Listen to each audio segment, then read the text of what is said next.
teoría metabolismo. ¿Grupo? Es la misma. Anomalías. ¿Metabolismo de las proteínas? De aminoácidos. Sí. No dice todavía que cuando ya lleven eso va a ser más fácil entender esto. De todas maneras vamos a enseñar. Bueno. Empezamos nomás así, acabamos rápido y no. ¿Ya? A ver, el examen general de orina habíamos quedado ya en la anterior clase, la doctora les había indicado no lo más importante, no lo que está más relacionado a lo que se van a usar, a ver, el aspecto, el sedimento, el color, todos esos, entonces se van a ir guiando. Ahora vamos a ver la otra parte, ya habían visto el pH, la glucosa, proteínas, la relación. Ahora vamos a ver lo que es los cuerpos cetónicos.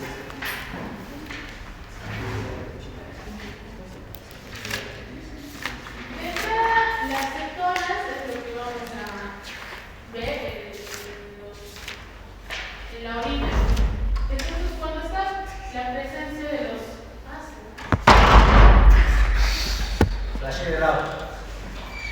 cuando están presentes en la orina se le va a llamar cetonuria. La presencia es la macetonemia y cuando está en ambos la cetosis. ¿Ok? Entonces, ¿cómo se llaman las cetonas? Vamos por el catabolismo de los ácidos grasos. Esto ya lo van a ver hacia el final. 125. Gracias. Esto de los ácidos grasos, como es el metabolismo, ya que vaya dependiendo de la cadena, ya sea corta o larga, van a ver la pasadera de carnitina. Eso les van a explicar en el video. ¿Qué es lo más importante de esto para que se entiendan? Que no me acuerdo qué dieta de alimentación se basa mucho en esto de los cuerpos cetónicos. ¿Bien? La dieta cetogénica. ¿Cuál? La dieta cetogénica. ¿Cómo? La dieta cetogénica. Tiene otro nombrecito, más Keto. exacto, es muy relacionado a eso. ¿Por qué? Porque los cuerpos cetónicos son otra forma de energía. Habían visto ustedes que la glucosa es nuestro potencial, nuestra primera forma de energía, ¿verdad? Entonces, cuando esta glucosa se va a acumular, o bueno, se va a almacenar en tres lugares principales. ¿Cuáles son estos lugares? Hígado, Hepático, adiposo. hepático, adiposo y muscular. El músculo no comparte porque está en situaciones de mucha gravedad, pero más que todo hepático y adiposo. ¿Qué pasa? Mi glucosa se va a almacenar como glucógeno hepático. No he consumido nada de alimentos por más de 8 o 12 horas, ni en el baño. Hasta ahí normal, el glucógeno hepático empieza a acabarse casi ya a las 24 horas y eso puede ser más antes. Eso dependiendo en cuanto al almacenamiento. Muy bien, se me acabó el glucógeno hepático. Tengo que empezar a sacar de algún otro lado, ¿verdad? Del tejido adiposo. Y cuando yo empiezo a sacar el tejido adiposo, se van a liberar hasta en forma de glicéridos o lípidos. Cuando se empiezan a liberar, la formación de estos es en cuerpos cetónicos. Y los cuerpos cetónicos son los que se van a utilizar como energía, a diferencia de la glucosa. ¿Quiénes llegan a utilizar bien estos cuerpos cetónicos? El cerebro puede utilizarlos. Pero la mayoría de órganos sí o sí necesitan la glucosa, no llegan a utilizarlos bien los cuerpos cetónicos, entonces casi no les dura nada. Entonces, cuando el hecho de que se estén produciendo cuerpos cetónicos y no estén consumiendo adecuadamente porque el cuerpo necesita sacar energía de algún lado, ¿qué va a pasar? Van a empezar a subir en sangre. Entonces va a haber una producción primeramente en la sangre. Pero en el libro especifica, si es como ustedes, que primero va a haber una cetonuria, va a haber una cetonuria y luego una cetonemia. ¿Por qué? Porque primero el organismo va a tratar de eliminarlo vía urinaria y cuando no logra hacer esto va a empezar a subir los niveles en sangre. ¿Ok? Eso es todo. Tenemos los tres más importantes, la acetona, el ácido acético y el ácido beta-hidroxibutírico. ¿Cuáles están en mayor porcentaje? El ácido beta-hidroxibutírico. El menor porcentaje la acetona y el ácido acético en un 20%. Estos dos, vía urinaria. Por eso pregunta tanto, porque la acetona solamente se elimina vía pulmonar. ¿Okay? ¿Dónde podemos ver la presencia de estos cuerpos cetónicos? Diabetes mellitus, es muy común porque hay está la cetoacidosis diabética. ¿Ok?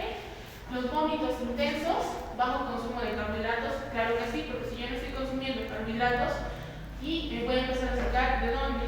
De los ácidos grasos. O cuando tengo una sobrecarga o un consumo excesivo de líquidos y ya carbohidratos casi nada, es lo que explica esa dieta keto. Por eso los pacientes llegan a tener una cetosis. Los que salen. Mareados, quieren vomitar, náuseas, están desgarrados, y energía.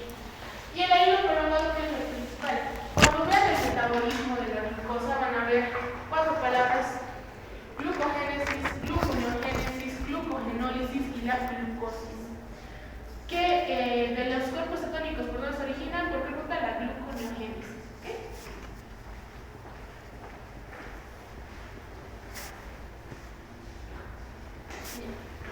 Luego tenemos lo que es la bilirrubina. Cuando está presente en la orina se llama coluria. Eso ya lo habíamos visto en el color, que se pone medio amarillo, no es amarillo, o verde, algo así, y que tiene una espuma de color amarillenta. Eso sí, ¿ok? Entonces, cuando yo tengo bilirrubina en la orina se llama coluria. Y esto llega a estar acompañado de esos fecales pálidas, sin color, que se llama eso, acolia. Con ustedes todavía no hemos llevado enzimas diagnósticas, enzimas de diagnóstico clínico. Con sus compañeros sí, más o menos les ayuda. Así que van a estudiar ustedes. Entonces, que ya se han entrado, ¿cómo ha sido la masacre? No. Con los dos auxiliares. No, a ver. Dos. Algunos tienen 5, otros han sacado 0, han sacado 1, 2. Estudien, porque yo solo paso con ustedes. No puedo hacer tiempo para hacer preguntas. No. Pero estudien, porque es un tema muy importante. ¿Ya? Entonces, habíamos visto que hay enzimas para el diagnóstico clínico, por ejemplo, las ASAT, la LAT, la GGT, la LP, que están muy relacionadas en cuanto al hígado. Si hay hepatitis, ya sea anematosa obstructiva, entonces hay relación. Cuando ustedes ya lleven esto y estén dando su examen, no sé si el primer rotatorio o el final, en cuanto a práctica, aquí ya pueden anotar esto. Sus compañeros les voy a preguntar, a ustedes sí les voy a preguntar. ¿Por qué? Porque si yo tengo niveles elevados de alguna de estas, más que todo las de tipo obstructivas, ¿alguien sabe cuáles son las enzimas que se elevan en una colestática? La GGT. GGT y La fosfatas alcalinas. fosfatas alcalinas, sí. Entonces, la bilirrubina puede acompañarse el diagnóstico. ¿Por qué? Porque la bilirrubina indirecta, la directa y la total. ¿Cuál tiene que pedir? Las 3. ¿Por qué? Porque la total es la suma de las dos. ¿Y cuál es la más importante en este caso? La directa. Si trato de anemias hemolíticas, la indirecta. Ahora les explico. La bilirrubina se origina a partir del grupo hemo. Ya habían visto la que es la hemoglobina. Cuando ya estén en el metabolismo del grupo hemo, cómo se forma y cómo se degrada, entonces van a ver ahí cuál va a ser el resultado. Pero para no hacerla larga, porque hay muchas enzimas de por medio y entonces eso lo explicar bien si se va en teoría. El grupo hemo va a degradarse por varias enzimas, bilirrubina, glucasa, hemoglobina, glucomanasa, hasta convertirse en bilirrubina indirecta. Esta bilirrubina indirecta es liposoluble, entonces tiene que ir de la manito con alguien. ¿Con quién? Con una proteína, la albúmina, ¿verdad? La albúmina, ¿para qué? Para que la lleve hacia dónde, por circulación sanguínea hacia él. Riñón. Yo, perdón. Sí, sí. Hacia el hígado, muy bien. En el hígado los hepatocitos van a agarrar esta bilirrubina indirecta o no conjugada, así se llama, y la van a convertir, la van a conjugar con el glucuronil. Se llama glucuronil. El glucuronil lo va a conjugar, tiene un nombre que ahorita es glucuronil, no se me olvida, pero se llama también bilirrubina directa o bilirrubina conjugada. Esta sí es hidrosoluble. Entonces, si yo les pregunto en la orina qué bilirrubina van a encontrar, ¿cuál sería? ¿La? Mejorito, sí. La directa, pues chicos, si es hidrosoluble en la orina, pues. La bilirrubina indirecta ni en su vida van a ver en la orina. ¿Por qué no puede? Porque es liposoluble. solo va a estar en sangre la mayoría de las veces, pero también puede estar la otra, ¿ok? Muy bien, entonces la bilirrubina se forma, ahí está la directa. Va a pasar al intestino, ya saben por dónde, anatomía. Llega al intestino y a ese nivel la bilirrubina va a empezar a ser degradada por las bacterias. Eso es normal, no se preocupen. Y ahí les va a decir la doctora que se transforma, estercobilinógeno, mesobilinógeno, urobilinógeno. De esto es el más importante, el urobilinógeno. Por esto de acá. No quería explicarles mucho de cómo se convierte y demás, porque ya lo van a ver en teoría, pero sí es importante para entender por qué dice eso. ¿Ya? El urobilinógeno es cuando es una de las formaciones debido a que las bacterias están metabolizando esa bilirrubina. Este urobilinógeno, a partir de esos tres, puede sufrir una circulación enterohepática. ¿Qué quiere decir? Que una vez que esté en el hígado, puede pasar nuevamente mucosa muscular y de histología, llega a circulación sanguínea y nuevamente irse al hígado, metabolizarse y entrar otra vez hacia lo que es el intestino. Puede hacer esa circulación enterohepática.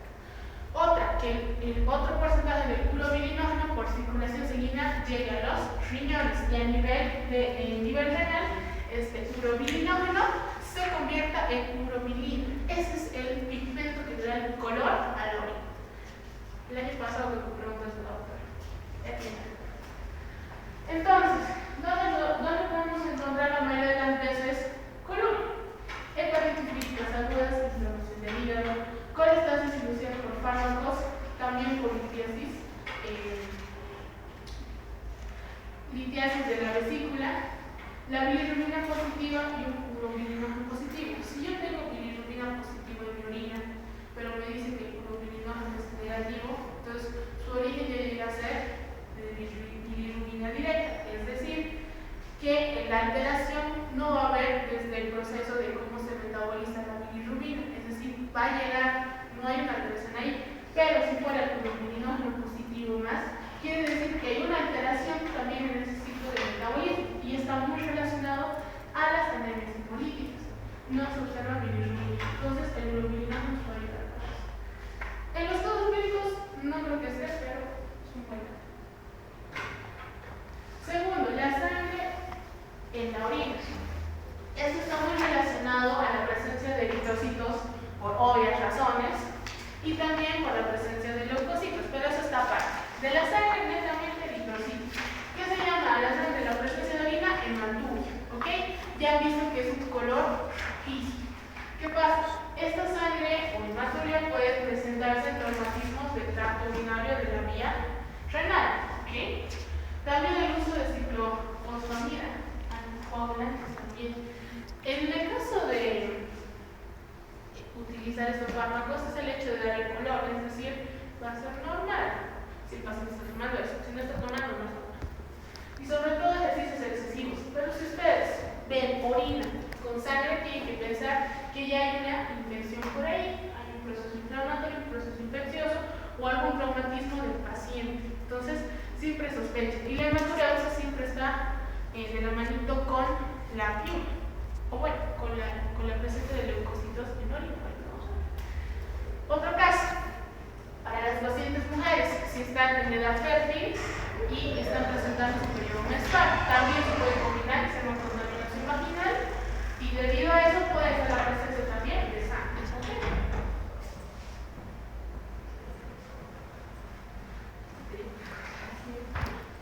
Tenemos también la bacteriuria, que es la presencia de bacterias en orina. ¿Cuáles son los más comunes? E. coli, Citrobacter, Enterobacter y Klebsiella. El más común, E. coli, es decir, la Escherichia coli. ¿Qué pasa? En las orinas, en la filtración, lo que va a pasar, sobre todo ya en la mucosa vesical, es decir, la vejiga, si la orina a veces permanece por más de 4 horas, puede ser un foco de infección. ¿Por qué? Porque las bacterias estas agarran los nitratos que se encuentran acá y los convierten a nitritos, como por la alimentación agarra. Y entonces esos nitritos nos indican que hay un proceso bacteriano, es decir, que hay presencia de de bacterias en la orina, de nitrato a nitrito. Pero si nos salen nitritos positivos, netamente entonces nosotros pensamos en, hay bacterias en la orina, el paciente tiene una infección, ya sea una hipo, ya sea alta o baja, nosotros son las bajas, después hay las altas. Si nosotros tenemos que es negativo, eso no quiere decir que no tenga una bacteria, porque hay bacterias que no utilizan el nitrato como forma de alimento y también puede estar el paciente con una bacteria en su organismo, una infección. Entonces, no es justificativo.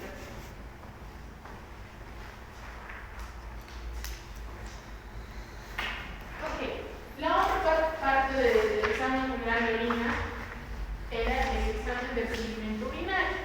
Es decir, qué cosas, a lo que habíamos visto ya, podemos encontrar en el examen general de orina. Por ejemplo, células, cristales, cilindros. De estos, los cristales son los más preocupantes. Bueno, eso es mi parecer. Los cilindros también, pero los cristales son los. ¿Qué podemos ver en este examen del sedimento? Células.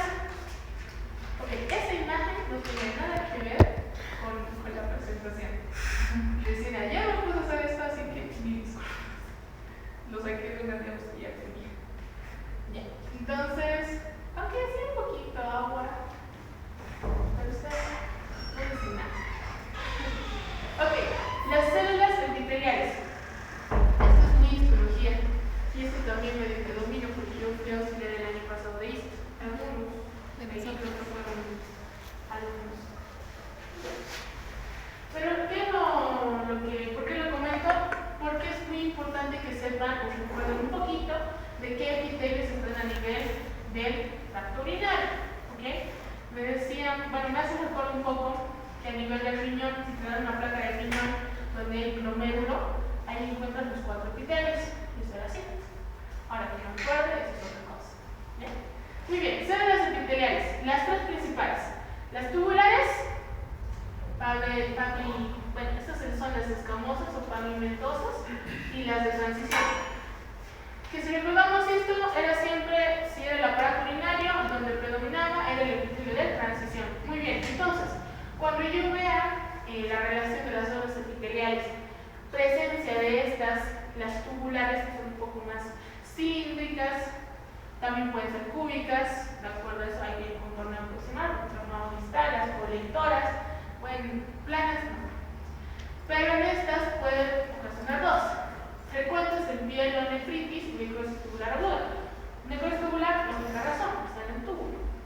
En cuanto a la pielonefritis, ya es una inflamación, y es una más que toda inflamación a nivel del tracto urinario de la piel, ya sea por las pirámides renales, a nivel del glomérulo, puede ser.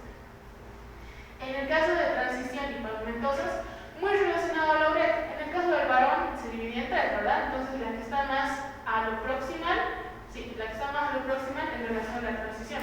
Porque también está de los uréteres, también puede originarse de ahí. En el caso de las pavimentosas, más relacionado de las mujeres porque hay la contaminación vaginal, ya que la relación ano-vagina está muy cercana.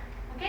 Lo más importante de esto, su presencia. No tiene tanto interés diagnóstico, pero si ustedes ven esto con presencia de leucocitos, entonces aquí está pasando algo raro.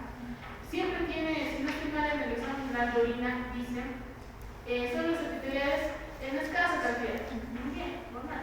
Moderada cantidad, todavía tolerable. Ya cuando está aumentada la cantidad o cantidad excesiva, entonces ahí nos tratamos. Segundo, tenemos los leucocitos. ¿Cuál es lo normal? Que solo se vean 2 por campo microscópico. ¿Ok? Entonces, digamos con los eritrocitos. Generalmente se acompaña de piuria, pero cuando hay la piuria está muy relacionado a la litiasis renal. Litiasis es calvo, ¿qué es piuria? También presencia de pus en la orina. ¿Dónde podemos también ver los leucocitos? Ureteritis, uretritis, pielonefritis y la litiasis renal, eso de la litiasis renal es en relación con la piuria. ¿Ya? Entonces, leucocitos siempre pueden indicar un proceso infeccioso o ahí tenemos, como les decía, los eritrocitos igual pueden estar 2 por campo microscópico. Esto ya les expliqué, tanto está totalmente relacionado con la hematuria. Y cuando veamos cilindros eritrocitarios, también va a estar relacionado con la hematuria. Pueden haber de tres tipos: prerenal, renal y posrenal. Prerenal cuando el daño no está en el glómerulo, y debe ser cuando hay alteraciones en el sistema de la coagulación. Estas alteraciones pueden provocar algo por fármacos también, o algún consumo de toxinas. Pero más que todo, cuando no está en el riñón el origen, entonces llega a ser más del sistema de la coagulación. Y la hematuria llega a ser microscópica, es decir, no se nota tanto, no hay tanta alteración, entonces la orina llega a ser a veces normal, pasa desapercibida. Luego tenemos el renal, y tenemos el daño a nivel del riñón. Eso ya es netamente lo que es el glomérulo, es decir, a nivel del glomérulo, a nivel del túbulo hay una alteración. Cuando ya pasamos a posrenal, está por debajo del riñón, entonces va a haber una alteración a nivel de quién, de los uréteres, puede ser la vejiga, una cistitis, ¿verdad? Entonces, por ahí va.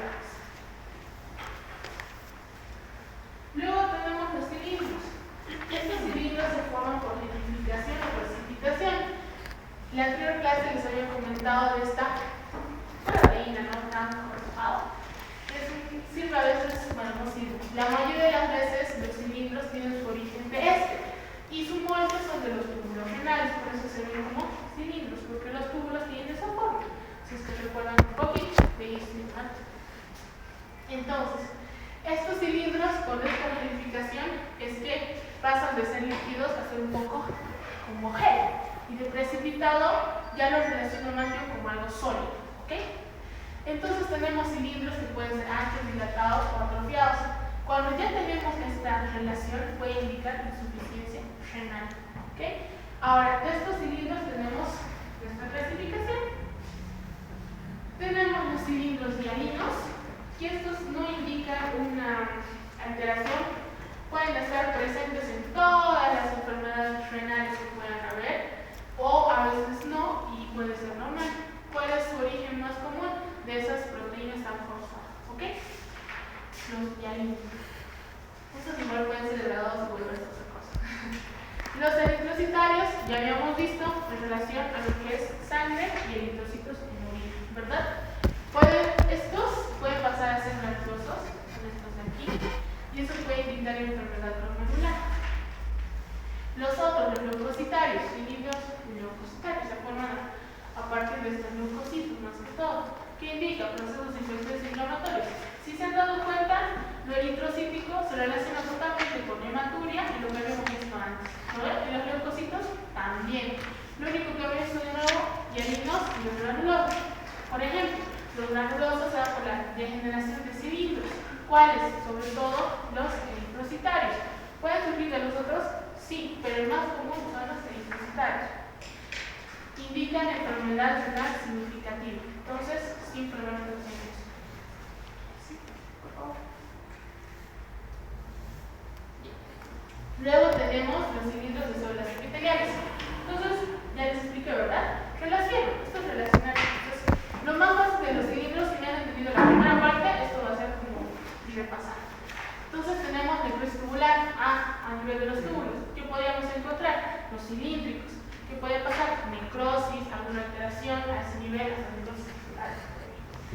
También virus nefróticos. Esto no es tan común, pero sí estaba en el libro y ¿ok?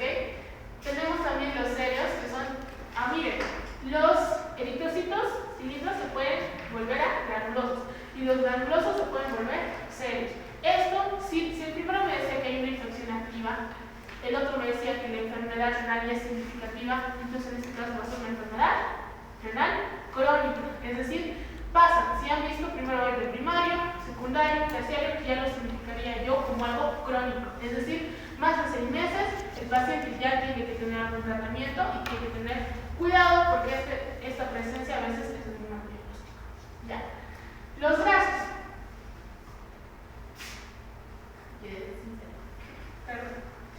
Están en relación con el tejido adiposo, por así decirlo, o la grasa que llega a ver a este nivel. Todos a nivel de los epitelios sí pueden llegar a tener grasa, sí, la mayoría de las veces, y a nivel del túbulo no es la excepción. Entonces, pueden formarse esos cilindros grasos. Por ejemplo, en la enfermedad tubular degenerativa. Esto se escribe en inglés, no es.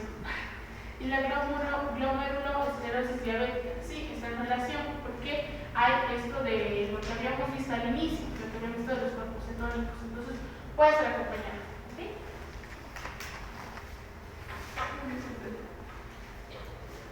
Ahora los cristales. Estos son otros que se llegan a formar también, más que todo por reposo de la orina. Y los cristales llegan a ser un poco más patológicos. ¿Por qué? Porque los cilindros no llegan a causar tanto daño o pueden estar presentes como estos, porque estos son a veces en punta. ¿Okay? Algunos tienen formas más grandes, tienen formas puntiagudas y eso daña, pero de ahí se va formando. Entonces, si se deja reposando en la orina, se pueden notar estos cristales. Cuando la orina es recién emitida, ahí no los vamos a ver la mayoría de las veces. Siempre hay que dejarlo reposar un tiempo y van a cristalizarse. ¿Con qué? Con algún compuesto que es cristalizable. Ya vamos a ver qué cristales podemos ver. Estos, la mayoría de las veces, cálculos urinarios. La mayoría de las veces. Los próximos cristales que vayamos a ver que todos estos pueden ser cristalizables y van a indicar cálculos. Ahora vamos a ver lo salado también ahí. Y el pH, porque el pH nos va a ayudar a indicar qué tipos son. Pueden ser ácidos y alcalinos.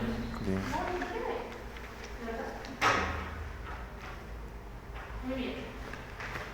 Tenemos cristales como el ácido úrico. Esto puede estar muy presente también en la orina. ¿Qué es lo importante de esto? En teoría, no sé si ya han llevado, pero está lo que es la artritis gotosa. Y cuando hay la presencia de estos cristales a nivel de las articulaciones, es decir, de ácido úrico, el sistema pronóstico es muy relacionado con la artritis gotosa. Eso le llama presencia de cristales o de ácido úrico a nivel de las articulaciones. Y también propio de nefritis crónicas. Lo que les decía, el oxalato de calcio. Esto es muy relacionado a veces con la dieta, cuando se consume alimentos que tienen oxalato de calcio, el tomate, la naranja, beterragas, si no estoy mal. Estos pueden llegar a causar cálculos. Ahí están las características de los cristales. También la vitamina C. ¿Cuál es su nombre de la vitamina C? Ácido. Bien, ácido ascórbico. Cuando se metaboliza o degrada se convierte en ácido oxálico. Entonces, a partir de aquí, viene el oxalato de calcio, se forma y ya se puede ver niveles bajos de calcio seco. ¿Qué va a pasar? Cálculos, lo más común. También tenemos de la cistina, la leucina y la tirosina. Más que todo la cistina cuando hay un exceso en la eliminación de este aminoácido, más que todo. Y también está en relación a los cálculos. La leucina y la tirosina también del metabolismo proteico como productos finales del metabolismo. Muy común en enfermedades hepáticas. Esto igual se escribe en inglés, perdón. Cirrosis y necrosis tisular. Eso es muy común. Entonces, si yo pienso en leucina y tirosina, hasta ahorita los que más hemos visto que afectan al hígado, es de acá. Eso es relación. Luego tenemos otros cristales que también son de colesterol, que esto es debido a una excesiva destrucción tisular. Esto más yo lo llego a ver como un efecto crónico, porque ahí miren tenemos un síndrome nefrítico y nefrótico. Nefrótico cuando el hígado, el riñón, no se ríen, no puedo equivocar también, me confundí el hígado, estamos bien. El riñón no puede filtrar adecuadamente, hay alguna alteración, ¿y qué va a pasar? Proteinuria, nefrótico. Nefrítico, una inflamación a nivel del glomérulo, lo que va a provocar que se filtre, pero aquí no es muy común la proteinuria, es más común la hematuria. También de cristales de sulfamida. Esto era muy común antes, debido a que el fármaco provocaba mucha cristalización, por sus principios. Pero ahora ha cambiado bastante, entonces, ya que se precipitaba el fármaco, pero debido a que ha cambiado la composición, ya no provoca tantos cristales. Es en menor cantidad, entonces puede consumirse. Y otros fármacos también pueden cristalizarse, pero el que más sobresale era este en su tiempo. Luego, bilirrubina, ya les había comentado, también puede cristalizarse. Entonces la bilirrubina puede darle un color a la orina, puede haber espuma, puede significar, ya les había comentado lo de la bilirrubina directa, eso recuerden, directa, hidrosoluble. Indirecta, liposoluble. Entonces, si yo les pregunto, ¿qué bilirrubina está en la orina? Ustedes me dicen la directa o la conjugada. Pregunta trampas. La acetona, ¿por dónde se eliminaba? Los pulmones. ¿Cuáles eran los otros dos? Ácido. Están así lo que da acetona. Nada. Ácido acético y ácido beta hidroxibutírico. Memoricen. ¿Cuál es la pregunta de cambio? Y los uratos amorfos. Estos no llegan a tener una actividad química, llegan a formarse netamente. Estos cristales, como decirles, son todos de pH ácido. ¿Okay?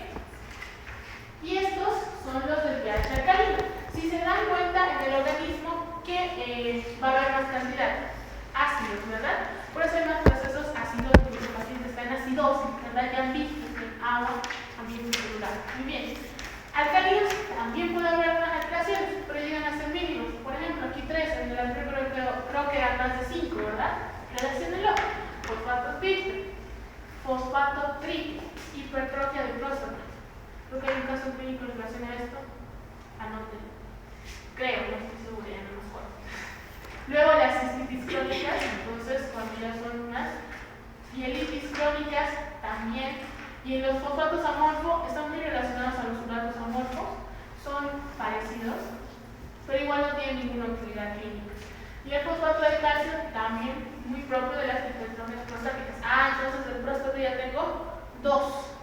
Cuando veamos lo que es con ustedes enzimas del diagnóstico clínico, ya les había dicho mis compañeros que hicieron, van a ver que hay una relación bastante. Entonces ya tienen 2 cosas para tarea. 1, cuando yo les pregunte, aparte de las enzimas, que es IgG y ALP, ¿qué más pueden pedir ustedes? Bilirrubina. ¿Qué más pueden pedir? Aquí, en la próstata, ¿cuál era la enzima que se llega a alterar? Fosfatas ácido. Exacto. La prostática, porque la total y la prostática, ¿verdad? Entonces, ahí ya tienen otra tarea, yo les pregunto. Y también el fosfato de calcio y infecciones urinarias de tipo crónico. Si se dan cuenta, aquí estamos relacionados a lo crónico, a lo prolongado del tiempo. Luego tenemos los cuerpos extraños. Aquí volvemos a ver lo que son los nitritos, lo que habíamos visto, que hay bacterias que pueden agarrar al nitrato, consumirlo, tenerlo como alimento y eso tiene como producto un nitrito. Muy bien. Es muy común ver a las bacterias negativas, también pueden haber bacterias más positivas, si eso va a ser su libro, estreptococos, estafilococos, pero lo más común en este de la presencia de los nitritos, como les había dicho, la Escherichia coli principal. Y en parte, yo creo que igual se ¿no? Sí. Cuando se hace este diagnóstico, siempre tiene que estar acompañado de un monocultivo, porque es principal tener. Es lo principal para saber exactamente cuál es la bacteria que nos va a ayudar para un antibiótico. ¿Okay? Para saber con qué antibiótico tratar. En cuanto a los parásitos, la Trichomona vaginalis, no sé si ya han visto esto en parasitología, si lo preguntan cuál es el tratamiento, yo no me acuerdo y me olvido. ¿Okay? Los parásitos, el más común en el caso de las mujeres, ¿por qué? ¿Por qué sería la Trichomona vaginalis? Porque está cerca en relación del ano y la vagina. Tercera vez que les digo, recuerden eso. La mayoría de presencia, en el caso de las mujeres, de células epiteliales, algún contacto y demás, es por esto, por la relación. No olviden, la contaminación vaginal a veces llega a ser muy común en los exámenes de orina. Muy bien. También el Enterobius porque esto es muy parásito, ¿no, chicos?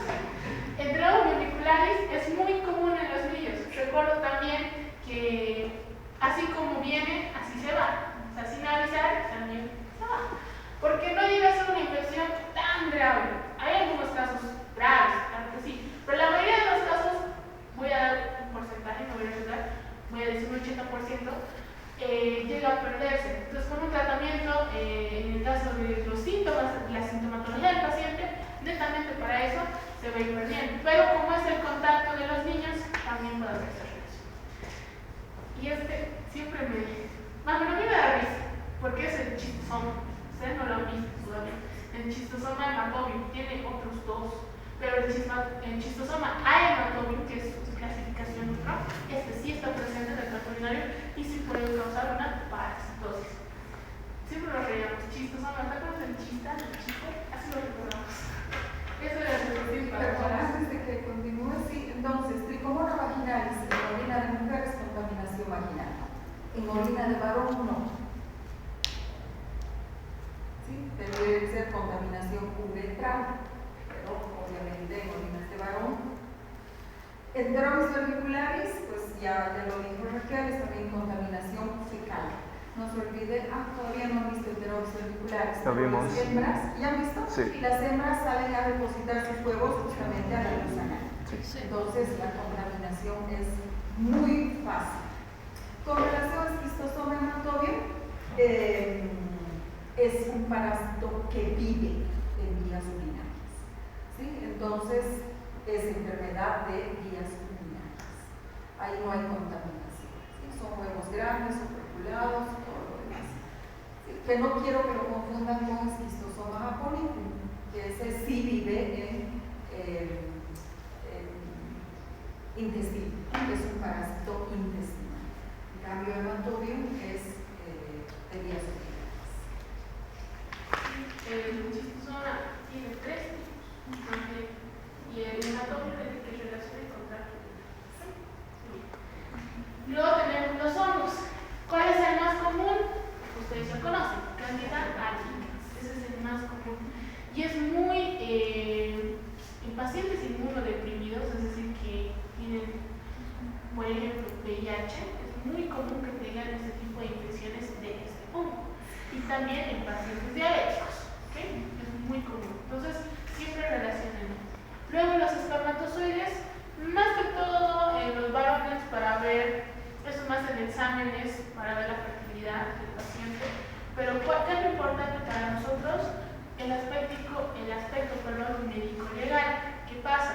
Cuando hay este tipo de actos, cuando se quieren hacer investigaciones policiales en violaciones en las mujeres, ¿qué pasa? Puede estar presente esto de los espermatozoides. ¿Okay? Por si acaso, habitualmente los espermatozoides no se informan, a no ser que sea una investigación médico-legal. ¿Sí? Es frecuente en orinas de varón, en orinas de mujer, de varón por las poluciones nocturnas, de mujer por la contaminación vaginal.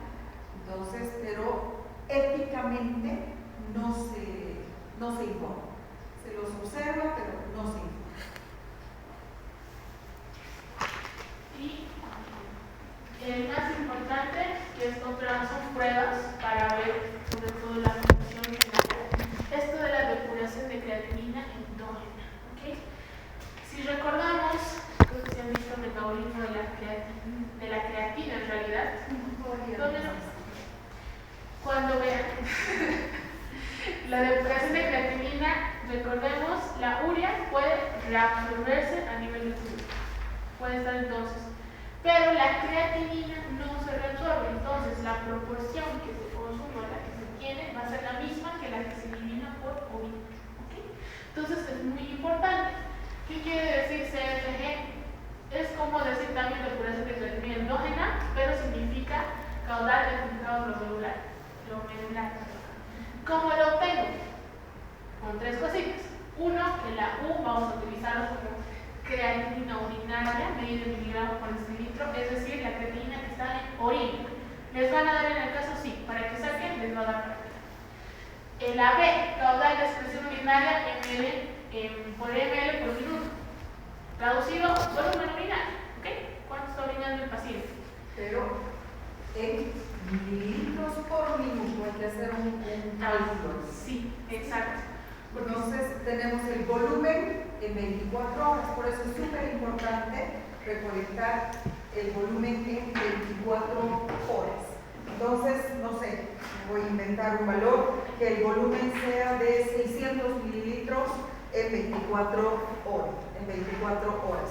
El paciente estaría entrando en una oliguria, ¿no? Entonces, vamos a tener son 600 ml en 24 horas. Ya tengo mililitros, pero son mililitros por minuto. Entonces hay que hacer en una hora, hay 60 minutos. Horas, con horas se va y ya tengo el volumen en mililitros por minuto. Entonces eso es lo que hay que hacer. 600 entre 60 pues nos va a dar 10 mililitros por minuto. ¿Está comprendido?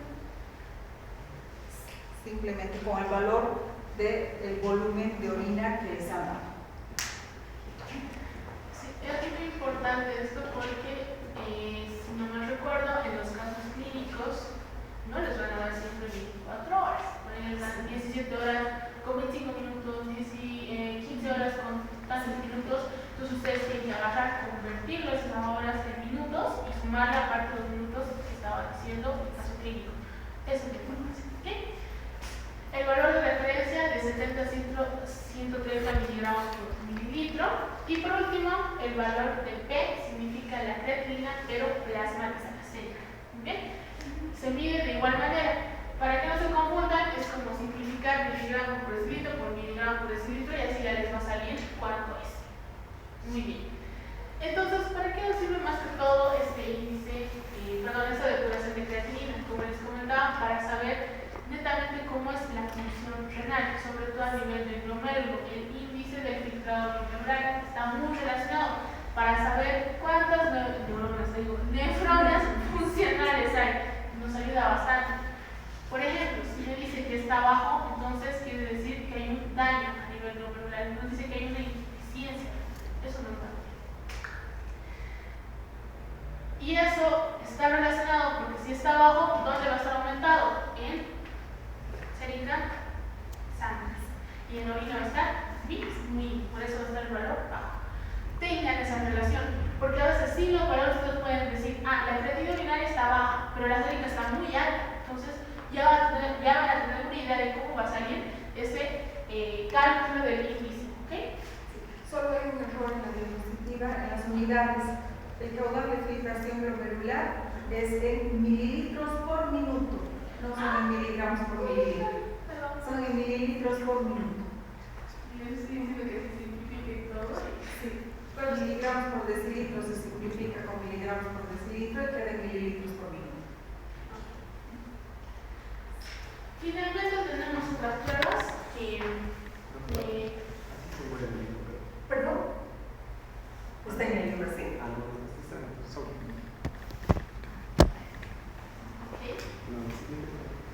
Continuamos. Y finalmente otras pruebas que podemos pedir, no se llegan a utilizar tanto, pero sí les había comentado la doctora de lo de la proteinuria en 24 horas, ya saben cómo se recolecta. Ahí están los valores de 40 a 100 miligramos hasta un máximo de 150 miligramos que detecta recuento. Estos cuatro, ténganlo muy en cuenta lo que es por qué va a haber una proteinuria. Recuerdo que eso me preguntaron a mí el año pasado en mi repaso. Entonces, aumento de la permeabilidad glomerular, la presión tubular disminuida, aumento de la filtración glomerular, alteración de la composición proteica. 4 razones por las cuales puede haber proteína en orina, muy relacionada. Y por último, el recuento de ALIS. Más que todo, esto, como dice acá, sedimento urinario con exactitud. Ya habíamos visto en el sedimento urinario qué puede haber: células de qué tipo, epiteliales, eritrocitos, leucocitos, los cristales, los cilindros, pero de manera más exhaustiva. Por ejemplo, toman aquí como la cámara de Neubauer para contar la cantidad de leucocitos y la... ¿No? Toman para tomar las cantidades exactas de leucocitos y glóbulos rojos. No se usa, la verdad, esto tanto porque con hacer la interpretación del sedimento ya lo tienes netamente y es suficiente para hacer el examen de orina. Pero para esa actitud,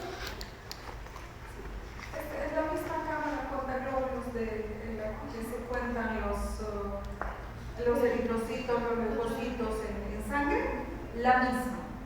Las difusiones son un poco diferentes, pero los reactivos son también los mismos. ¿Sí? Siempre se va a utilizar pipeta de glóbulos blancos, a no ser que tengamos una hematuria manifiesta. Que ahí sí vamos a hacer una dilución más grande con la pipeta de toma de glóbulos rojos. ¿Sí? Pero después generalmente es en la pipetita de glóbulos blancos, que la dilución es 1:10, con esa se hace.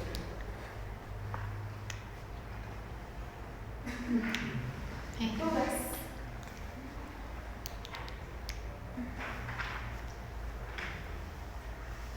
Yo sé que el tema es largo, pero van a ver que el examen general de orina es bien fácil de interpretar. ¿Sí? La cosa es que se haga un buen resumen de situaciones patológicas en las cuales van a estar presentes la mayoría de estos elementos o moléculas, tanto en el examen físico, en el químico o en el examen de sedimento úrico. ¿Sí? Como han podido ver, no solamente sirve para el diagnóstico de enfermedades de vías urinarias, sino también da información de alteraciones a otro nivel. ¿Sí? Por ejemplo, en el caso de pacientes diabéticos, en el caso de pacientes que tienen problemas hepáticos. Entonces, en esos casos también va a dar una información muy importante. Muy bien, entonces con esto habríamos concluido el tema. Ya, perfecto. Sí. Entonces, por favor. No se hagan anotado. No, sí. Se anotan, por favor. Para la próxima semana tendríamos el